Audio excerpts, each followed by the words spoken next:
Dans la MRC de Maria-Chapdelaine, il y a de nombreux organismes. Mais peu de gens savent ce qu'ils font vraiment. C'est la question qu'on s'est posée dans le balado Aide communautaire Maria-Chapdelaine. Mon nom est François Rousseau, je vous invite à découvrir les organismes avec moi. Ce projet balado est rendu possible grâce au financement du Fonds de développement collectif de Maria-Chapdelaine et du comptoir vestimentaire de Dolbeau. Et aujourd'hui au balado, on va parler de la démarche en développement des communautés. Et pour en parler, j'ai avec moi Audrey-Pierre Lavoie. Bonjour. Allô. On se fera pas de cachette. Toi et moi, on se connaît quand même très bien. Donc, moi, je sais c'est quoi la démarche, mais là, on va l'expliquer aux auditeurs. Et j'ai également une de tes collègues, Emma Jones, qui est avec nous. Bonjour. Bonjour. Alors, Audrey-Pierre, chérie, si je peux le... On va là. Parfait. Ouais, on va là. Parfait. Qu'est-ce que c'est que la démarche en développement des communautés? C'est quoi sa mission première?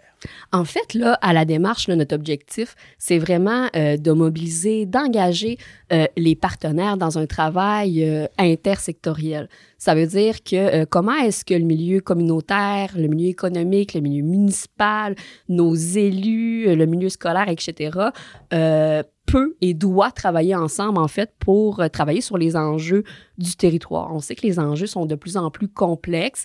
C'est de plus en plus difficile d'intervenir seul, ce qui est pour, par exemple, la réussite éducative, le logement abordable, etc., etc. Donc, l'idée, c'est vraiment de mobiliser les forces de tout le monde pour augmenter notre impact sur les conditions de vie des citoyennes. Et ça doit pas être nécessairement évident de rassembler tous ces gens-là parce que, bon, on le sait, c'est pas toujours au même niveau. Il y a peut-être certains, on parle notamment en santé où la machine est plus grosse un peu. Comment on fait pour concerter tout ce beau monde-là ensemble? Un des moyens qu'on a mis en place, en fait, là, à la démarche, puis c'est vraiment issu de consultations avec le milieu, avec les partenaires directement. On a vraiment pris le temps de s'attarder à qu'est-ce qui se passe sur notre territoire, puis comment est-ce qu'on devrait s'organiser pour réussir à mieux travailler ensemble pour répondre à ces enjeux-là. Fait que à ce moment-là, je nous fais une petite mise en contexte de la genèse de la démarche. En fait, là, c'est ça, on sentait qu'il y avait vraiment quand même une grande démobilisation des acteurs autour de la concertation locale. Dans le fond, autour des moments communs où est-ce qu'on s'élève un peu au-dessus de nos organisations pour se tourner vers le collectif. Puis tout ça avait, en fait, plein de raisons. Tu sais, les gens... on sentait quand même une plus grande pression sur les équipes de travail. Les enjeux sont de plus en plus complexes. On a de moins en moins de moyens pour y faire face. Fait que on s'est vraiment attardé à comment est-ce qu'on pourrait... qu'est-ce qu'on pourrait mettre en place, en fait, pour mieux travailler ensemble. Puis c'est de là qu'est vraiment ressortie cette idée de créer une instance, un moment de concertation avec les partenaires. Puis, de là est née finalement la table en développement des communautés Maria-Chapdelaine. Là, on voulait un nom plus funky au départ. Force est de constater qu'on a beaucoup de force. La créativité, au niveau des noms, n'en fait peut-être pas partie. En tout cas, ça dit ce que ça veut dire, là. Ouais, non, mais c'est ça. Il faut que ce soit clair aussi, là, d'une certaine façon, là. Donc, table de concertation qui se rencontre régulièrement à ce moment-là. On réussit à asseoir tous les acteurs du milieu ensemble autour d'une grande table.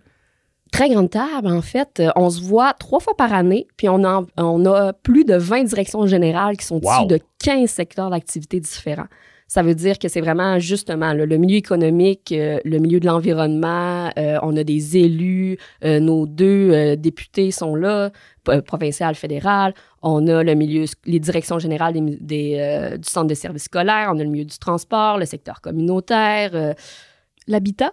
Ah oui, merci, l'habitat, oui, c'est ça. On a le logement, d'ailleurs, qui est un enjeu majeur, effectivement. Des gens qui sont là. On s'assoit 3 fois par année ensemble. Puis notre objectif, là, c'est vraiment d'avoir une vision sur qu'est-ce qui se passe chez nous. Pour être capable d'être réactif. Puis ça peut être juste de solliciter l'intelligence collective. C'est-à-dire qu'on peut interpeller nos pairs, nos collègues, en fait, dans le milieu pour nous dire « Hey, tout le monde, j'ai senti qu'il commence à se passer telle affaire sur le territoire. Est-ce que vous le vivez aussi? Ou il y a tel enjeu à venir? Est-ce qu'il y a quelqu'un qui est capable de réagir? » On l'a vu notamment au niveau de l'itinérance. Justement, on a été capable de réagir rapidement puis de s'organiser rapidement, notamment grâce à la table en demande des communautés, où est-ce que on a senti qu'il y avait vraiment une inquiétude avec l'augmentation des personnes en situation d'itinérance. À ce moment-là, on était au début du mois d'octobre. Donc, avec la légitimité de la table, les acteurs autour de la table qui sont en mesure de se mobiliser rapidement, on a formé un comité urgence itinérance à ce moment-là. Puis en 6 semaines, on a ramassé plus de 100 000 $ pour être capable, l'hiver passé, d'ouvrir le refuge de nuit en situation d'itinérance. Fait que grâce vraiment à l'apport des organismes communautaires, du CIUS, de la sécurité publique, de la MRC, de la ville, vraiment tout le monde s'est mobilisé pour rapidement être en mesure de répondre à cet enjeu-là. T'sais. C'est quand même impressionnant parce que justement de voir si cette situation-là est arrivée, il n'y avait pas eu cette table de concertation-là. Bon, là, probablement qu'il y a un organisme qui dit « on a une situation, qui je contacte ». Probablement que les choses auraient pris plus de temps parce que là, il y a plusieurs domaines qui sont mis en cause dans le sens, il y a la santé, il y a le logement, il y a les organismes comme Toxic-Action, par exemple. Donc, d'avoir eu cette force-là, ça a permis de réaliser quand même des choses rapidement. C'est ça qui est merveilleux, là. Oui, vraiment. Puis, dans le sens où est-ce que ça se passe sur d'autres territoires. On n'est pas le premier territoire à avoir un refuge de nuit en situation d'itinérance, mais le fait que nous, on soit organisés pour se concerter puis qu'on soit légitimé à mettre rapidement, en fait, des forces en présence puis de mobiliser les partenaires, ça nous permet de réagir beaucoup plus rapidement puis d'asseoir les bonnes personnes aux bons endroits au bon moment aussi. Et là, qu'est-ce qui s'en vient? Parce que là, on a parlé de la table en concertation, mais probablement qu'il y a une vision stratégique aussi au cours des prochaines années. Qu'est-ce qui s'en vient là, pour la table de développement en communauté ou encore pour la démarche en développement? En fait, au niveau de la table, on est toujours en ajustement. Ce que je veux dire, c'est qu'on co-construit quelque chose collectivement. Ce qui ressort, par exemple, auprès des partenaires, là, c'est vraiment une grande appréciation du travail qui est fait à la table. On finit jamais à l'avance. Là. Les gens sont là, ils échangent, ils amènent des sujets, on en règle des problèmes. Là.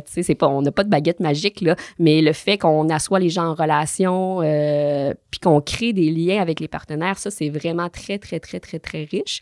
Fait qu'on continue dans ce sens-là parce qu'on voit que c'est très porteur. On voit aussi qu'il y a des retombées concrètes. Puis là, on parle d'itinérance. C'est un projet justement avec la Maison du cheminement, Toxic-Action, l'Arrimage, etc., qui a une grande ampleur sur notre territoire. Mais on a des projets qui sont aussi porteurs, dont Emma est entrée on a mis en place un avec la MRC notamment. Veux-tu nous en parler un peu, Emma? Ben oui, on a mis, suite au chantier dynamisation du milieu, on a mis en place un calendrier des activités. Donc, il y a eu beaucoup de réflexions à travers ce chantier-là, mais ça a amené vers un calendrier des activités pour dynamiser le territoire. Donc, ça a permis de mettre à un même endroit parce que très souvent, lorsque les gens cherchent des activités à faire dans le milieu, là, on a plein de sites, il y a plein d'endroits, il y a plein d'organismes qui offrent des choses. Fait que là, vous avez réussi à rassembler tout ça, en un même site. C'est quand même un gros travail, donc c'est assez compliqué des fois à expliquer, mais c'est ça la démarche dans le fond, c'est que il y a énormément d'activités à faire sur le territoire, puis les gens ne savaient plus où chercher l'information. Donc, ce calendrier-là, ça permet vraiment de rassembler à un seul endroit toutes les informations qu'on retrouve sur les choses à faire dans la région. Et là, où on le retrouve, ce fameux calendrier-là? Parce que moi, je suis vraiment intéressé. Là. On peut le retrouver sur Ose le pays des Bleuets. On a une section, c'est S'amuser ici. Puis on va arriver directement sur le calendrier des activités. Et aussi, pour les gens qui nous écoutent, qui organisent des activités ou entreprises et autres, ils peuvent soumettre eux-mêmes leurs activités dans le calendrier. La démarche est super simple, ça prend même pas 2 minutes à faire. Et donc, vous bénéficiez d'une visibilité vraiment... oui. Vraiment belle. C'est vraiment un outil qui... je trouve qu'il vaut à être connu parce que Dieu sait que justement là des fois l'information se perd avec les Facebook aujourd'hui. On dirait qu'il faudrait être abonné à peu près à tous les organismes, à tous les secteurs d'activité pour savoir vraiment tout ce qui se passe sur le territoire. Donc bravo d'avoir réalisé ça dans le milieu. Oui.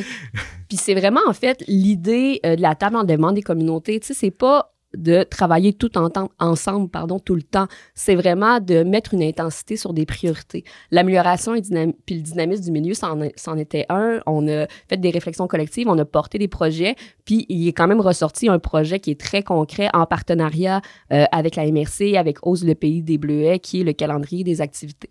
Fait que ça, c'est vraiment un bel exemple. Puis là, d'ailleurs, ben c'est ça, on va être en phase 2 de la promo plus. Fait que les gens devraient en entendre parler. Mais tu sais, on travaille aussi sur les places en service de garde. On travaille sur l'accessibilité au logement. Je sais que vous receviez Martin Voisine de l'OMH, il a dû vous parler du projet. Fait qu'il y a vraiment plein de choses là, qui bougent sur le territoire. Puis c'est beau de voir comment est-ce qu'on est un milieu tissé serré, puis on est mobilisé, en fait, là, vers un objectif commun qui est quand même de faire de notre territoire un milieu qui est dynamique, où il fait bon vivre, puis d'augmenter la qualité de vie des citoyens et des citoyennes. C'est beau quand même. On dirait que vous êtes une belle grande famille lorsqu'on regarde ça, que vous avez réussi à tout rassembler ça, puis vous avez une vision commune. Donc, bravo pour ce qui est de la démarche en développement des communautés. Puis merci d'être passé en studio. Audrey-Pierre Lavoie, Emma Jones, je vous souhaite une bonne journée. Merci beaucoup à vous autres pour l'invitation. Bonne journée. Merci d'avoir été à l'écoute du balado Aide communautaire Maria-Chapdelaine. Mon nom est François Rousseau. Je vous rappelle que ce balado est réalisé par la télé du Haut-du-Lac grâce au financement du Fonds de développement collectif de Maria-Chapdelaine et du comptoir vestimentaire de Dolbeau.